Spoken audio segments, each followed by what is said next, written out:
work for it, ride for it, I'ma organize for it. Stay up in the night and in the morning, I'ma rise for it. Heart for it, mind for it, ears for it, eyes for it. Peace and a place on this earth for me and mine for it. Work for it, ride for it, I'ma organize for it. Stay up in the night and in the morning, I'ma rise for it. Heart for it, mind for it, ears for it, eyes for it. Peace and a place on this earth for me and mine for it. Everybody, thanks for tuning in.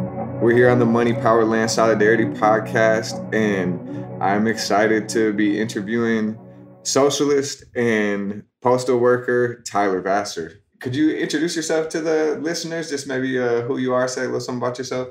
Yeah, hi everyone. My name is Tyler Vasseur. Like Jake said, I'm a mail carrier at the United States Postal Service, and I'm a part of the National Association of Letter Carriers Union.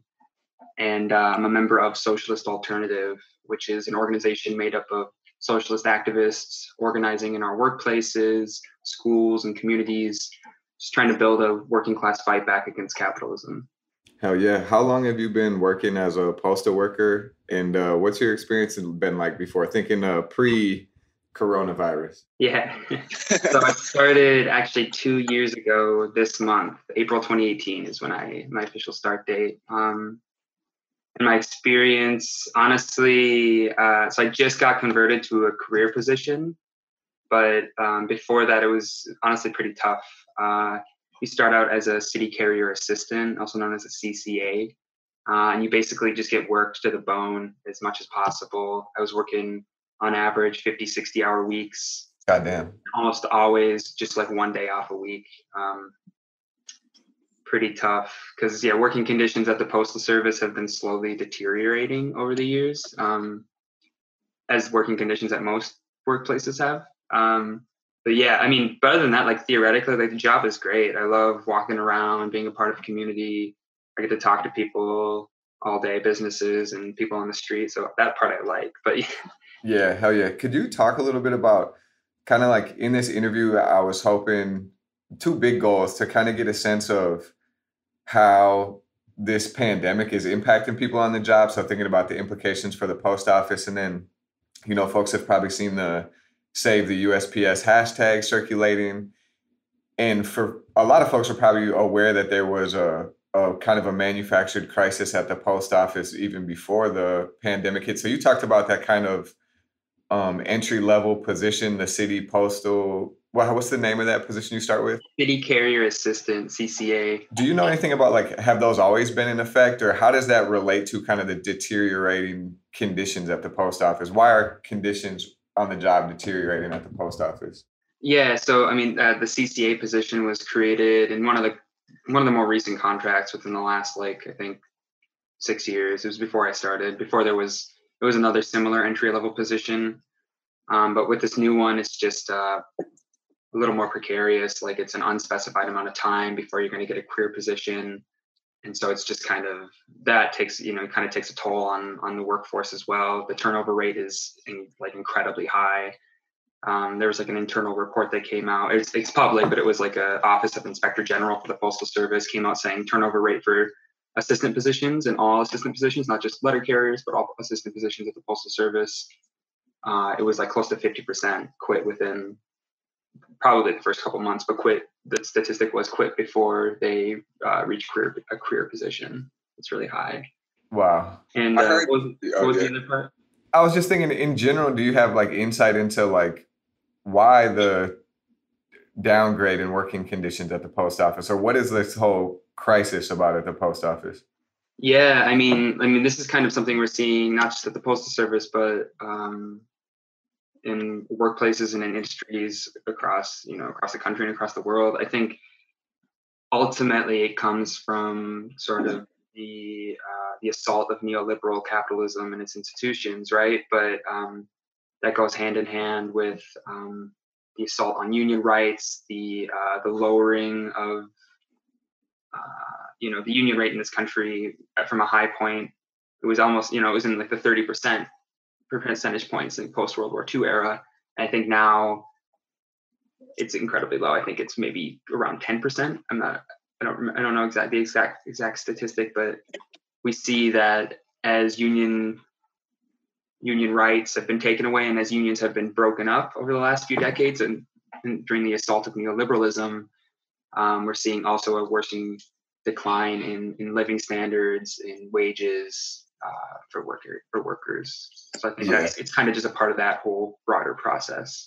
Yeah, I've been reading up a little bit, and I remember even flagging the post office when I first was hearing the word neoliberalism and this idea that, you know, after the 30s and 40s, we had won somewhat of like a social safety net, and there was like some degree of a healthy public sector economy. And then I think people hear the word neoliberalism now and they think it's just like a insult to corporate Democrats, but really trying to like help people understand the actual ideology is that the private for-profit market is the best way to regulate all aspects of life, and that, you know, these previously kind of untapped reserves of profit, so a place like the post office that wasn't run corporate, you know, it was self-sustaining and had a successful business model, but it was a public service.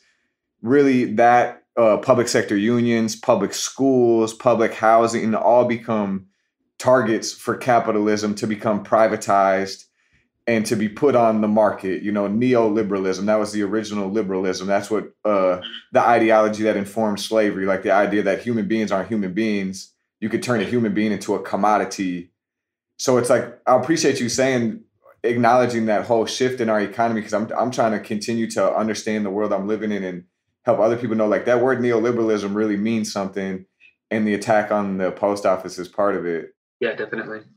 I was reading yesterday about, I don't know if this shows up in your work at all, the Post Office Postal Accountability and Enhancement Act of 2006. Could you speak on that at all? Yeah, so as you were talking about, so in 2006, Congress passed an act, and the main part of it was a pre-funding mandate is what it was called. And what that did is it forced the Postal Service to fund retiree benefits 75 years into the future. And it's the only federal agency that was forced to do this. And it was like a really naked attempt to force the Postal Service into financial difficulties so that the case for privatization could be made. Because before that, the Postal Service was making money. And without the pre-funding mandate, before coronavirus and the drop in mail volume, the Postal Service would be turning a profit every year that they could use to reinvest in our crumbling postal stations across the country and these super old vans that we're driving. But so because of this pre-funding mandate for retiree benefits, the Postal Service has been losing money for years now and is in debt to the federal government. And so off of that, in 2018, the Trump administration came out with it was called like a Postal Service Task Force to look into ways to shore up the Postal Service financially. And of course, they came back with a report saying that the only way to save the agency was to privatize it, break the unions, end collective bargaining, raise prices, and lower the extent of service, which is just absurd. This is, and when we say neoliberalism, I think this is a perfect example of what an attack from what that means is. They create a man-made crisis by underfunding, and then they turn around and they use that to make the case for why it doesn't work as a public entity and it needs to be privatized. And this is the same thing they're doing with the National Health Service in the UK, where that was a major gain won by working class people and unions and socialists that fought for that after World War II.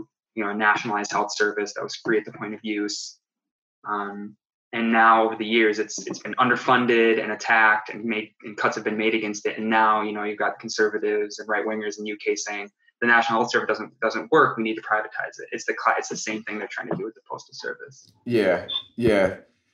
I really appreciate you laying that out for people, because I never heard of the Postal Accountability Act. So people don't hear about the legislation that causes the fake crisis, but then it feeds this ideology that public agencies can't get it done when they very much can. They're under attack. I see a lot of parallels with public housing, in the terms of it's easy to point to the ugly points of public housing in the United States, which one is an unfair narrative because so many beautiful things have happened in public housing, but then you underfund it, you starve it, you attack it, and then you hold it up and say, look, we can't build public housing anymore. We need to privatize. It's definitely the neoliberal playbook. Could you speak on what's it been like for you? You talked about doing 2 years of the grind, getting to the career track position. Salute, congratulations. Thank you. Yeah. And then this whole pandemic hits. Could you kind of walk us through what it's been like for you? I'm curious to hear like what the adjustment was like for me. I remember the first time I read about the COVID-19 or the coronavirus was like in January. I remember that it was around the time of the Chinese New Year, because I remember reading an article that was talking about what was happening in Wuhan, and it giving me a funny feeling inside, but I kind of like pushed it out of my brain until it got pretty serious. You know, I wasn't taking it seriously until I think they closed my workspace. So I'm just curious, what's it been like for you in your work as a postal worker? Yeah, that response is the same one I had. It's kind of hard to, because the media sensationalizes so many things, it's hard to know what to take seriously at first. I swear. And you see how, yeah.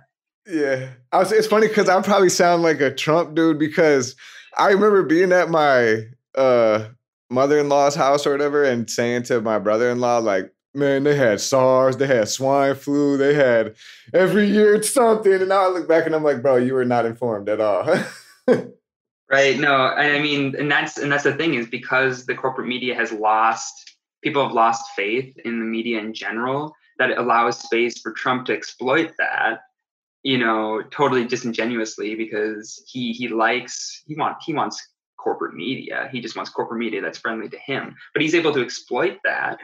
And so I think, you know, that's where I think like Bernie Sanders' campaign was so important, because he was able to expose that from a left-wing perspective of saying like, yeah, the media, you know, the distrust in the media comes from the fact that these are giant corporations that are doing anything to make as much money as possible, you know. But, you know, you see how Trump can exploit that from a right populist perspective. That's a great point that needs to continuously be raised, I think. Right. And so I think that we can't let Trump and the right wing sort of take up that mantle of being like, you know, because that's just Trump's like made up sort of anti-establishment narrative that he tries to play. And it's so frustrating to think too, like that is the most necessary and sound critique for people to acknowledge, that like the corporate capitalist media is absolutely inadequate, killed so many people, a real structural barrier to change. But then to allow Trump, who is like made in a lab by and for the corporate media, to be the person raising that critique, honestly, we could do it now, or we could, you know, we don't have to follow a certain trajectory, but we met each other at a Bernie event, you know, and then it turned out that like, damn, but you delivered the mail to my place of employment, you know, so we had seen each other's faces and you stopped me, which honestly, that was really great to me for so many reasons. But thinking about this corporate media issue, I feel like it was great to have Bernie coming from a left-wing perspective critiquing the media. Mm-hmm. But I feel like in my reflections post his campaign is I really don't think he went hard enough. And I think at the end of the day, him endorsing Joe Biden, and he still ended up like being subordinate to the corporate media. And I feel like it's unfortunate, but if he I think we need somebody that's more oppositional and more willing to just call it what it is. Yeah, I mean, I think we can get back to the my bad COVID stuff and work in the workplace later. But I really I'd like to talk about this part too. Hell yeah. Yeah, Bernie. I mean, I think, you know, there was I went to his initial rally in Minnesota at the University of Minnesota. When was that? November or something, 2019. And is that the one where Ilhan spoke and they had who was it? I wanted to say the new power generation. Yeah. Was it? Yeah. Yeah. And so they're like, you know, I thought his message was good, and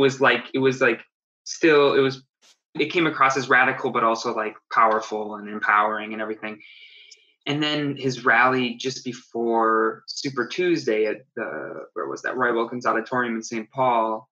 It was like I came out of there afterwards, and I had a few friends I was with, and a few other people that were a part of Labor for Bernie, that I was union members that were organizing for Bernie in Twin Cities.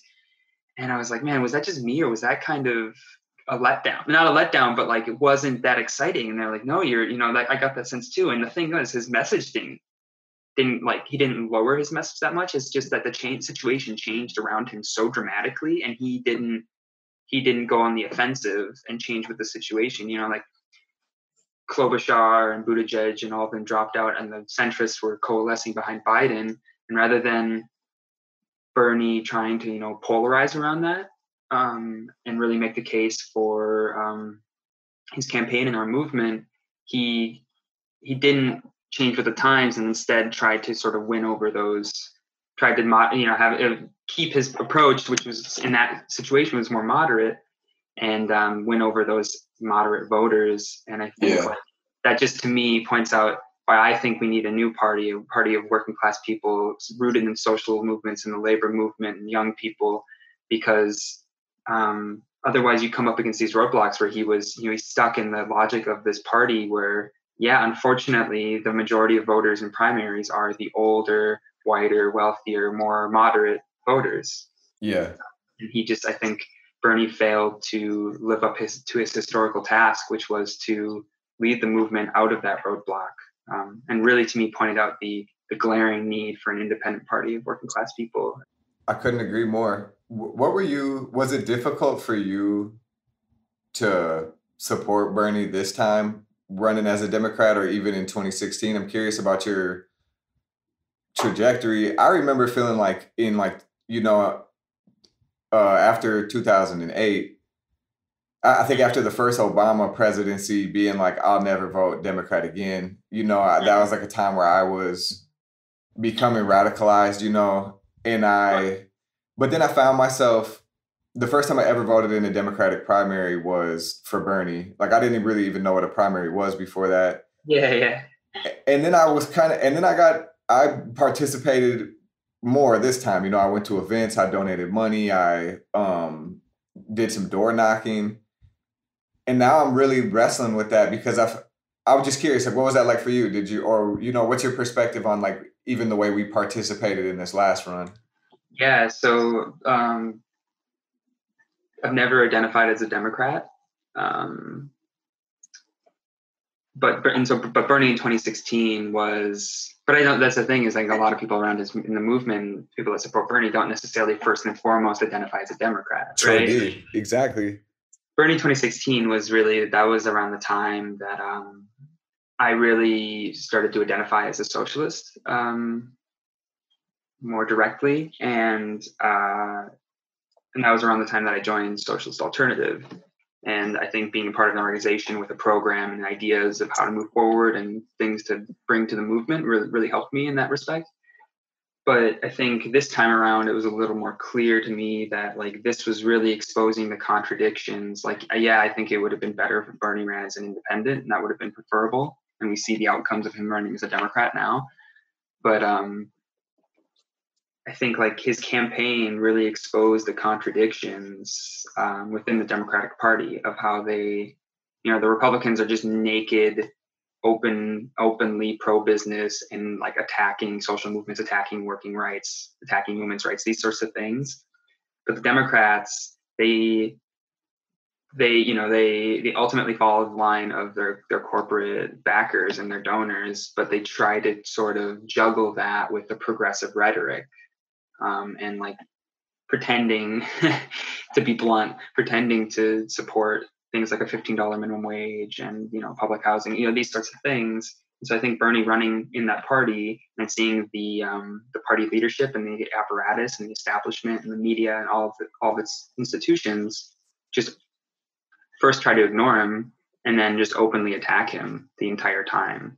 I think just showed the the problems with trying to reform the Democratic Party. And so I think it opened up a lot of possibilities, and I think helped change consciousness, not just around socialism and socialist ideas, but around what kind of party we need, what is it going to take to get that party and build that party. And really, I think will have helped an entire generation of activists kind of come out of that, having drawn those conclusions. Real shit. Nah, really though. I guess like it always comes back to having these types of reflections, like what do we do now, and like how do we use this moment? I definitely think a lot of people polarized and politicized, and I think it's like now if it's not clear, then I don't know what to tell you, and I guess that's like the approach I'm taking. I'm gonna shift gears back to the kind of the here and now in a second, but I've been trying to like articulate more. I appreciate having the perspective because I realize also I haven't talked too much about Bernie. We haven't talked about Bernie on this show at all. And I'm kind of glad that we haven't. But also it's important to reflect on it. It's an important political moment, Mm-hmm. And I'm realizing like, I guess the tension that was like Bernie was uniquely working class and uniquely I don't even want to use the word, but kind of revolutionary as a candidate, simply for the fact that he was naming the truth that a lot of people are in poverty. A lot of people are struggling. That something fundamentally needs to change. But then I'm realizing that he really is in a certain sense, or his movement was kind of fundamentally conservative because he was saying that, but he wasn't going all the way. Like the willingness to still call Joe Biden your friend. Yeah. Show something about where you're at. Like, bro, like what? Like even just morally, I feel like how could the leader of our movement be cool with the war criminal and somebody who's Bernie Sanders knows about the rape allegations and shit against Joe Biden. So I'm like, no, but like, I'm not comfortable with that. That's like crossing such a moral boundary for me that I'm realizing I really want more. And then I've been hearing more people reflect on the idea. And I remember being uncomfortable with the framing of FDR New Deal politics as like socialism. And I'm not an expert and I got a lot to learn. But from my understanding, it's like that type of social democracy that's like built on a rate of profit that our economy is not producing right now. And like the material conditions to have all that imperial glut, like we were getting all the excess surplus from the world damn near, that was not socialism, nor is it achievable today. So it's like understanding the balance between, okay, that's like a frame that more conservative people can attach to. But at the end of the day, like as far as what workers need, I feel like, damn, did I just participate in us wasting a lot of time,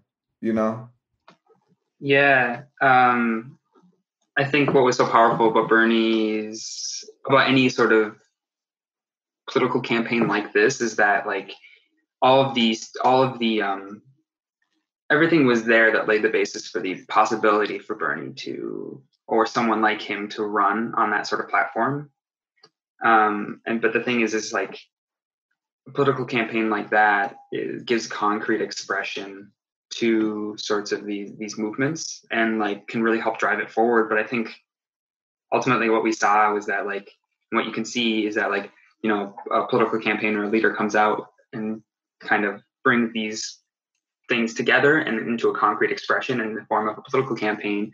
But then sometimes you can see the movement radicalizing faster and overtaking the bounds that the political campaign or the leader put out there. And so like I think that's to a degree what we saw is that people were ready to take it further, to polarize more around Joe Biden in the election campaign, and Bernie unfortunately just wasn't willing to take it to that point, still calling Joe Biden his friend. And it's just like the simple fact that it's actually affirming, I feel like, of socialist politics and just like that working class people are more radical than politicians. Young people, more oppressed people are ready to get it going and are living under the knife every day, and it's like, and that's what I think was also present that I think was healthy is even like, I think people understood not me, us to mean different things, but I knew a lot of people who really did understand it and weren't too brokenhearted. Everybody, I think people obviously invested a lot and it sucks to lose.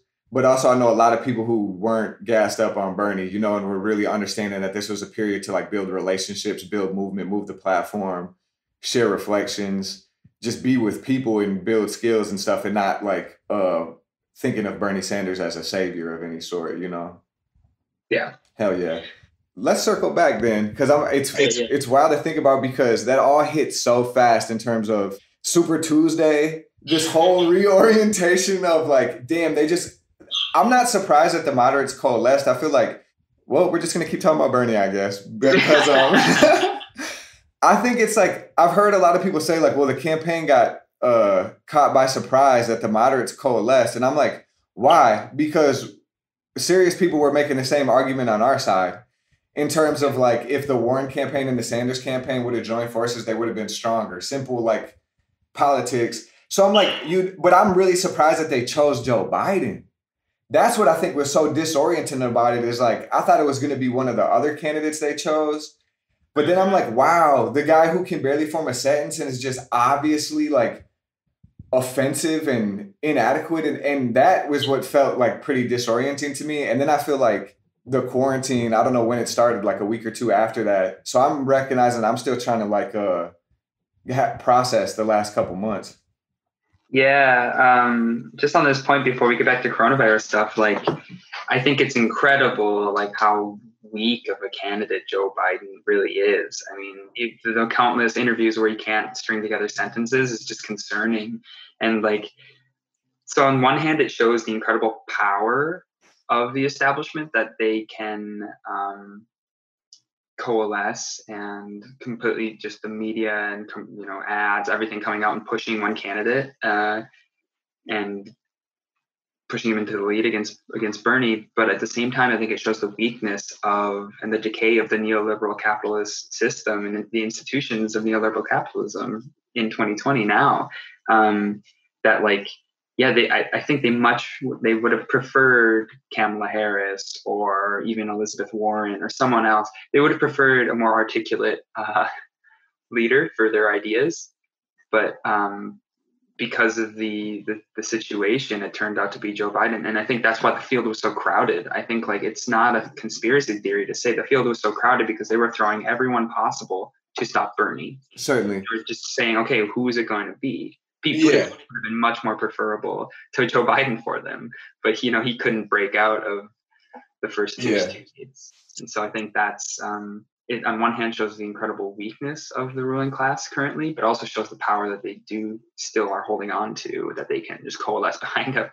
Yeah. And I think to me that I'm right there with you. And I think two other things it reveals is like just the crassness and how much they don't care about you or the planet, that they're willing to put Joe Biden up there. Like, to me, sometimes I wonder if, or I think that, but the main thing that it reveals to me is we made a parallel earlier between the privatization of the public sector in the US, the Postal Service in particular, with the National Health Service in Great Britain. And I don't follow their politics too closely, but I followed a bit the Corbyn campaign, and recognizing now this news story that broke last week that shows that the neoliberal wing of the Labor Party, so like just like the neoliberal wing of the Democratic Party, openly wanted Jeremy Corbyn to lose, was happy sacrificing the short-term victory of their party for their longer-term class interests. And I feel like that's what Joe Biden reveals to me, is that even though we say it, I feel like sometimes we don't take seriously that the Democrats are a ruling class party. They do have shared interests with the Republicans. They would rather see Donald Trump than Bernie Sanders. They don't care if Joe Biden can win. They care that he could placate a certain amount of people. And strategically, if Joe Biden loses, Trump wins, it's great for the Democrats. And that's just the raw truth of it to me. And I feel like, yeah, and that's, again, why we need another party that actually wants to win and do something for us, So, what was it like for you? When did you start hearing about COVID-19 on the job, and how has it impacted your life at the post office? Yeah. God, when was it? Again, time is just so, right. 6 months worth of events have happened in the last month. I swear. Right? And so it's kind of hard, but yeah, right. When was that? Probably early March is when I first really started hearing about it, but it was still kind of like, oh, that's like a thing that's happening in China, and it's right. Fine. But then middle of March, just like a few weeks after that, is when it really got serious. And it's, it's been challenging at the Postal Service. we're in an unprecedented world situation, both with the public health crisis and economically. I mean, we are entering for sure a world recession and likely a world depression. And this isn't just something that lefties are saying. This is something the major mouthpieces of capitalism, Financial Times, The Economist, they're openly saying like we are entering world depression. What was it, like 22, 23 million people in the last month have filed for unemployment insurance in the United States. And that's how many people filed for unemployment insurance. That's not, the number of unemployed is even higher than that. And so like, we're in an unprecedented situation that many people have not seen in their entire lifetimes. And you see that playing out in the workplace. Because of that, and because of the stay-at-home orders and just like the general slowdown of the economy, we've seen a dramatic drop in mail volume, almost 50% drop in mail volume. And so my job has technically gotten easier for myself. Like I have less stuff to deliver. It has pushed like a financial crisis, further deepened the financial crisis at the Postal Service. How has it been like with your colleagues, your co-workers, your fellow workers? Like, what's the mood like? How are folks supporting each other? What's like the general daily day-to-day like for you? Yeah, I think not just in my workplace, but in general, we're seeing more of an openness amongst workers to fight in the face of coronavirus pandemic, even if it's something simple like health and safety measures, personal protective equipment, paid time off, these sorts of things. And so I've seen that to a degree in my workplace as well, where people who generally were more like, oh, I've got 5 years left. I'm putting my head down. I've dealt with the BS of the Postal Service for 25 years. I'm just going to, put my head down and get my work done, and so I can retire. Yeah. Even people like that are less likely to do stuff in a previous period, I've noticed are more willing to take action, even if it's just something as small as like, well, if one person at my 25-person station tests positive for COVID-19, we all technically have to quarantine.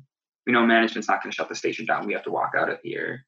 And that's something that's protected by OSHA. It's protected by, it's recommended CDC guidelines. It's protected by the, labor relations board. And, but it's still just showing, that like workers are more willing to take action in this moment. But there's an ebb and flow, right? Like that was a few weeks ago. Now it's because Minnesota, through a combination of things, maybe got lucky, but also had an early stay-at-home order. We're not a hot tourist location. We haven't had as many cases as like New York. And so people are a little, I think it's only natural to kind of be like, well, okay, nothing's happened here. Are we okay? Like, so there's an ebb and flow to the willingness and openness of workers to move into action. Has it changed? Because you're a carrier, you go out into the neighborhood and deliver the mail. What's that experience been like? Both in like, how have you seen like the neighborhoods shift? How is your interaction with folks that you're delivering to? Is that like, how is that on your mind and spirit? I guess to share, like, I was thinking about this question. I've been interacting with people almost daily at like a kind of a outreach, a mobile outdoor outreach where we're connecting with people and hooking people up to resources and supplies. And I have like a dual experience of like really appreciating interacting with people, and we're being very safe. And I also experienced like the practice of like practicing some hygiene discipline, it's like not being frivolous and really trying to do my best to keep myself safe. And then also I've experienced like some paranoia because every day damn near I'm asking myself like, did I get sick? Did I get somebody else sick? And it's like carry some bit of like spiritual or mental, it's kind of taxing, So I'm just curious about all that for you. What's it been like? Yeah, I mean, you can definitely sense a certain amount of uncertainty, like not just because of the public health crisis, but because of the economic situation that we're going into. And so there's that. You can kind of just feel that hanging over everybody. I mean, other than the obvious, like the streets are way more empty than they used to be. I deliver in a part of town that has a lot of essential community services and resources for folks, especially homeless folks and like stuff like that. And so like there's still quite a few people out on the streets around where I deliver. It's a little different than like other parts of town where it's just like completely empty, but Yeah. you can still sense a certain amount of uncertainty. But at the same time as that, I've really sensed a very basic level of like solidarity amongst people that you can really sense amongst, coworkers at my station. I can kind of sense that, like, hey, like, even something small, like, hey man, we'll get through this together. Or That's real. people on the street, I've had more people say like, hey, thank you for your service, like, we'll get through this. I mean, that happens like daily, and so that's really heartening, because I think it shows that people have that basic sense of solidarity is there, and events like this unfortunate events like this can bring that out. Yeah, I think it just proves to me that people do, on a basic level, want to help each other. Yeah. I've had that experience as well. Like a lot of real genuine connections with people. On the flip side of that, I've also felt at times like I got to have my guard up at all times, or just also recognizing that there's a desperation, and there was a desperation that was there before all this hit. So it's like, I don't want to speak a negative tone, because my overall experience with this has been one of solidarity and like it's been heartening. And like you said, in like great moments of connection and relationship building, and just really feeling like, wow, we're really out here in this together. I feel hopeful. Also, like, I guess the dialectic side of that is like the real reality of like people are poor and hungry, and like I feel like in Minneapolis, to me, it's really revealed even more clearly how dramatically unequal and segregated the city is. Like, you could see that before when you're looking at data and if you're walking around, but now, because people aren't moving to different neighborhoods, like I live in the neighborhood you deliver in, what I realize is like, yes, all the blocks around me is poor people. And you really see working class people and poor people moving on the street. And I'll walk downtown a mile, 2 miles, and literally it looks like I'm in another part of the world in terms of the architecture looks different. The streets look different. It's all white people. It's all people that you could tell are experiencing the world very differently. And not to say that those folks aren't having struggle, you know what I'm saying? But just realizing that you can move from neighborhood to neighborhood and really see what it is, that people are living completely different lives and in really different worlds within walking distance of one another. Yeah, in Minneapolis, especially, that's so stark and clear, because it's not like a huge city. It's a mid-sized city for the United States. And so like a block or two, you can go, one block, it's so dramatically different. Yeah. And I think, I just agree with what you said. Like, this really shows like the stark inequalities and really exposes that, even to a bigger degree, like who has the ability to practice social distancing, who has the ability, like who, because, a lot of essential workers are the lowest paid workers, and they still have to go into work. Yeah. And I think to bring it back, like, to not have adequate personal protective equipment in the workplace in the face of this is just really, I think, really exposing the inequalities in our society. Absolutely. So we talked about the manufactured crisis at the post office. We talked about the 2006 Postal Accountability. And what's the full name of that? I got to look it up so I can say it. I know it has something to do with postal accountability. Here it is. The Postal Accountability and Enhancement Act, passed in 2006. So I'm thinking about even 2006, the George Bush administration, a very right-wing time. Like, that's when like the right wing was really consolidating power and this neoliberal ideology was taking hold. That's like the Katrina era, when after that crisis, the whole public housing, public schools wiped out. We talked about neoliberalism. So I'm just trying to like bring folks along with us. Fast forward. So in 2006, there was this funding requirement of the post office that requires the post office to fund 75 years ahead, the full retirement of employees that aren't even on staff. It's an unprecedented, no other private or public institution is given that mandate. Mm-hmm. So the post office went from having consistent profit and surplus being very healthy to dramatically being in debt to this weird finance scheme that was created by this right-wing government with the intent to privatize, to create this crisis. So that was like the years leading up to the COVID-19 pandemic. So now we're already at that point. The pandemic hits, and my understanding is there's like a renewed push from the right wing, which includes the neoliberal Democrats, to privatize the post office could you kind of talk about what's that immediate situation like? How are people saying, like, I keep hearing people say, like, we got to save the post office could close like this summer, shit like that. And could you help people kind of understand like what's at stake right now and kind of like what are the potential short-term pathways? Yeah, like ultimately, like you said, so the Postmaster General, which is like the head of the Postal Service, basically like the CEO, came out saying that unless there's action by Congress and we're given a bailout, which is like many billions of dollars, we'll be out of money by this summer. And they haven't gotten into specifics, but they probably move to privatize, cut wages, cut jobs, cut service, that sort of thing. And the Postal Service is one of the biggest employers in the entire country. There's over 600,000 employees. And yeah, the crazy thing about this is that in the first bailout, they were planning on giving the Postal Service like $25 billion or something.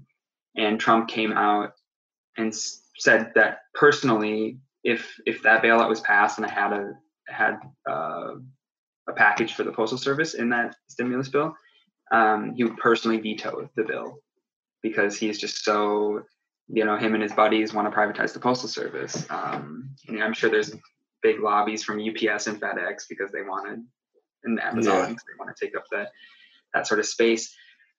But that's kind of where we're at right now. And so it's luckily you're seeing more articles and stuff coming out about the seriousness of this crisis. But I think really the biggest thing is that action is needed by the unions and union leadership. I'm part of like a nationwide network of rank and file postal worker organizers and activists. Right now we're going to be, we're talking about how do we put pressure on our union leadership to call for like a national day of action. And obviously we're in the coronavirus pandemic, so it would look a little different than normally where we try to get as many people as possible. But even small actions, wearing face masks, being distant from each other, even small actions at every or most congressional office across the country would put not only would rally tremendous public support, but also put pressure on Congress members to pass a bailout that actually bails out the Postal Service and doesn't just leave it high and dry and allow it to be privatized. Because in that vein, like the Postal Service comes out consistently as the top-rated and most highly approved federal agency in the United States government. And one just came out that said it was in the 83% approval rate. It's way higher than what's Congress at. It's like 10, 20%. Yeah, right. It's something crazy. And they paid all those people to say that. Yeah. I was listening, prepping to talk this morning. I heard some ideas saying like, so there's like the short-term bailout. And then what are y'all thoughts as far as like long-term ways that the post office could shift or improve? Like I heard like this idea coming up around postal banking. Are you involved in any of those conversations at all? Yeah. So, I mean, like clearly the mail and mail delivery is not the same as it was, 50 years ago, where like every money order, every check was sent through the Postal Service. Damn, that's crazy to think about. Yeah, like we went on one strike in 1970 and it literally shut down Wall Street because they weren't able to pay each other. And so like to give an example of the like incredible like primary, it was primary to the economy. Even though that, and like as well for money and that sort of stuff, financial reasons, but also for communication. Obviously that's different now with the internet and cell phones and that sort of thing, but Postal Service is still plays an incredibly important role in the economy, and like companies still use it quite a bit and to send each other money and checks, but also like any sort of official documentation is sent through the Postal Service. That's still important. But I think we do need to be clear that like we need to modernize the Postal Service. And so like just gets back into the logic of neoliberalism that like rather than modernize the Postal Service and expand service in different ways, which I'll get into in a second, they say like, oh, it's out of date. They're not charging enough. We just need to privatize it. But there are a few things that we could be doing to expand service. First one being, as you said, postal banking. That's actually something we had in this country for like 50 or 60 years, from the early 1900s until like I think 1965 or 66. We had postal banking, and essentially it would just be like an alternative to the big corporate banks that exist right now. I've heard a lot of people speak on it. My understanding is that would ease the burden on people who have a hard time holding a traditional bank account. I have closed probably 3 or 4 different bank accounts in my adult life because I got so overdrafted or because my student loans were hitting in such a way that it was just easier for me to try to pick up and start all over again. So the idea is, right, that like folks who have to rely on like the predatory lending services and check cashing services and are overtaxed by these corporate banks would be better served by a public banking system through the post office. Yeah, exactly. I mean, what was that whole thing with Wells Fargo that came out years ago where they like were opening up fake accounts in order to get quotas, and they were like charging people unnecessary overdraft fees. And that's their whole logic of these institutions, these for-profit banks. And so postal banking would provide, banking for people in that regard, without the fear of these sort of corporate schemes. But also, like, I think the really important part about that is that it would provide banking services to areas of this country that have little or no access to banks, that being rural communities, as well as like many urban communities, communities in cities don't have easy access to banks. Yeah. Postal bank would be a huge opportunity to give services to those people. But also, like, there's a couple other things, like vote by mail. I think like there needs to be a huge push for vote by mail, especially during this pandemic, just because it's like if we don't have vote by mail and this pandemic is still on or off or like hiding in the bushes or whatever, like there will be a lower voter turnout. That's just clear. And there's other ways to expand services as well. There's been a lot of articles that have come out recently about like different things the Postal Service can do to expand service. That's exciting to hear. Like, I gotta say, I've never talked about it on the show, I don't think, but all my uncles were postal carriers. Like my dad had 4 older brothers, and I was always super proud of them, and I always felt proud anytime I seen a mail carrier then, and I just know that like, also to understand like them type of working class jobs, where they had a sense of security that a lot of people in our lives didn't have because they were postal workers, and they were working class people. I'm not sure if I think a few of them graduated from high school, a few of them didn't. So salute to them and salute to you, like it's a really cool thing to see you out there. And like for me, to see you as a comrade too, the fact that we connected outside of that on some socialist shit was wow, that's so cool. That made me feel great. Like, and then I feel like even as far as building a bigger working class movement is for you to meet my coworkers at the, you deliver our mail, that you're huge for us. It's an essential service. You're our fellow worker, and like, I feel like that is something that changed off of this, because it was the first day of our quarantine when we were sent home from the office that we seen you.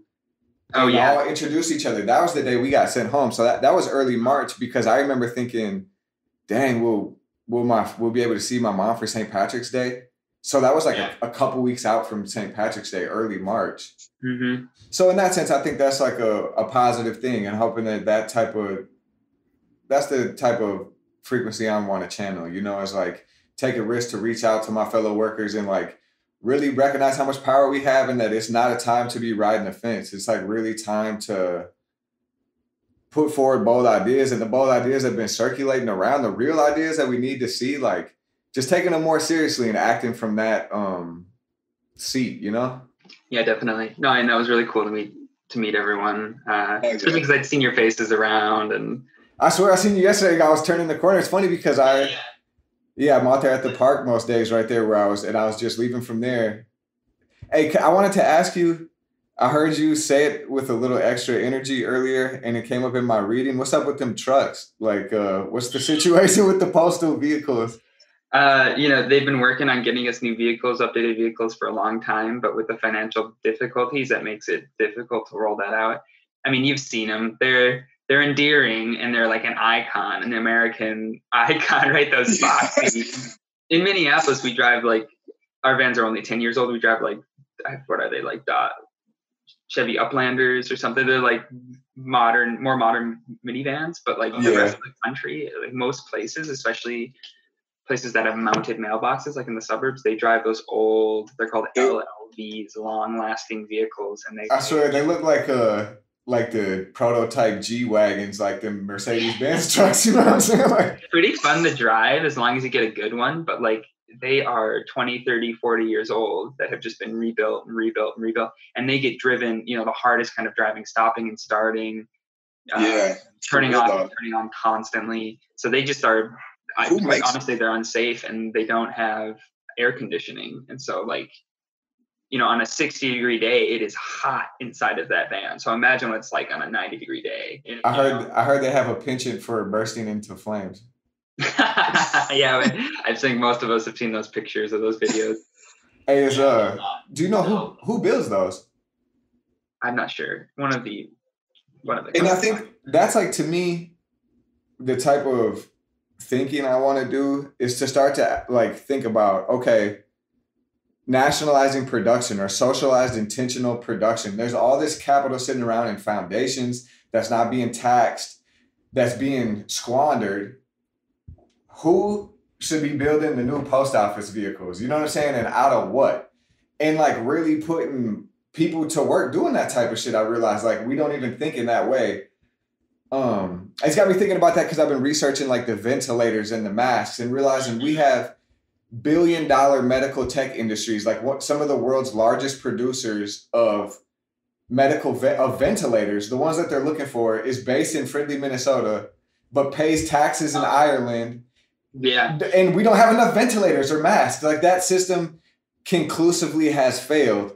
So it's like, all right, bet if we got all this money, if we could somehow get access to it or just time and space and equipment, how can we start making the shit that we need, Yeah, I mean, ultimately that points to like why I'm a socialist, is that like they knew about this crisis. The government and I'm sure corporate leaders knew about this crisis for months. But because the corporate profit motive always comes first, always comes first and before human need, they continued production as normal. The auto factories continued making cars, which, people aren't buying new cars during the pandemic. The other companies continued producing their goods rather than we could have been retooling these factories months ago to build ventilators, to build masks and protective equipment, that sort of thing.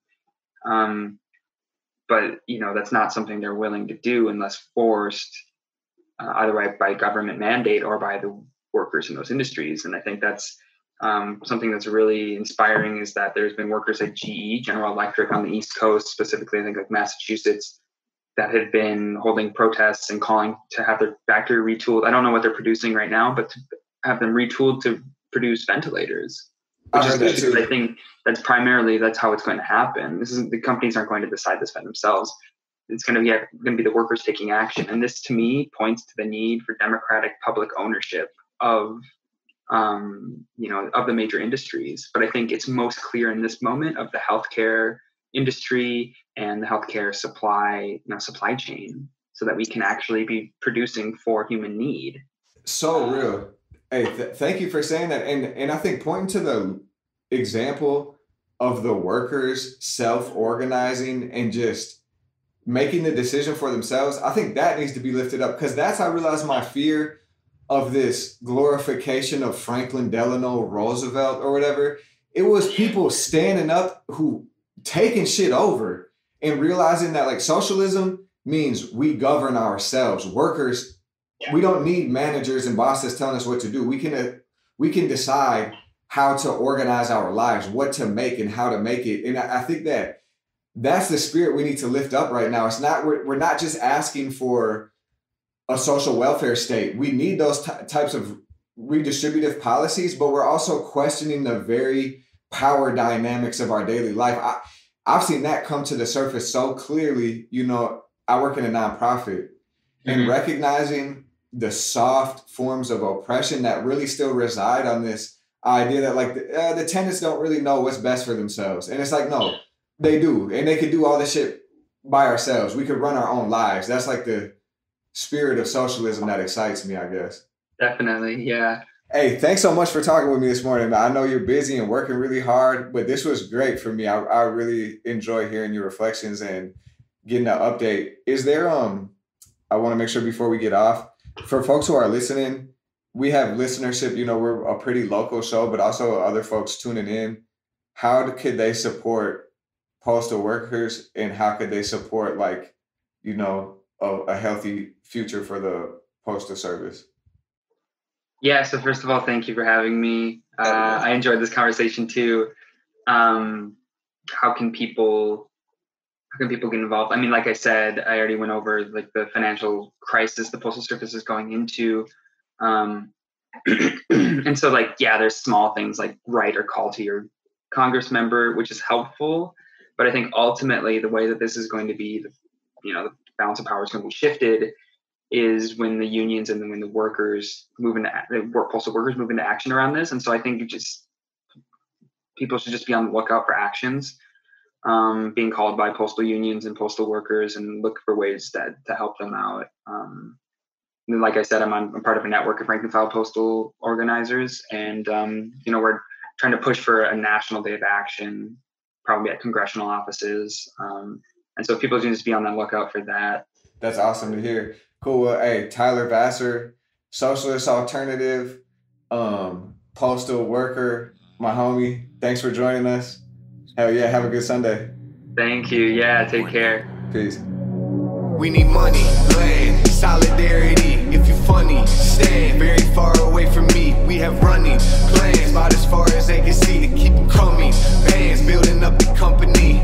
Shauna told me I was gonna be prosperous. I listen. I'm just praying, making plays a positive addition. Trying to knock me off my spot would be preposterous. Y'all fishing in this bitch, illuminate like phosphorus. I glisten, gliding like a Christ on the water. Now you're christened, sliding like I'm ice over top the opposition. Hold a vision in my mind and make it pop about fruition. Expanding these demands and will not crop the propositions. Guaranteed the whole mood. The rest you're gonna inherit the earth that holds true. Culture power.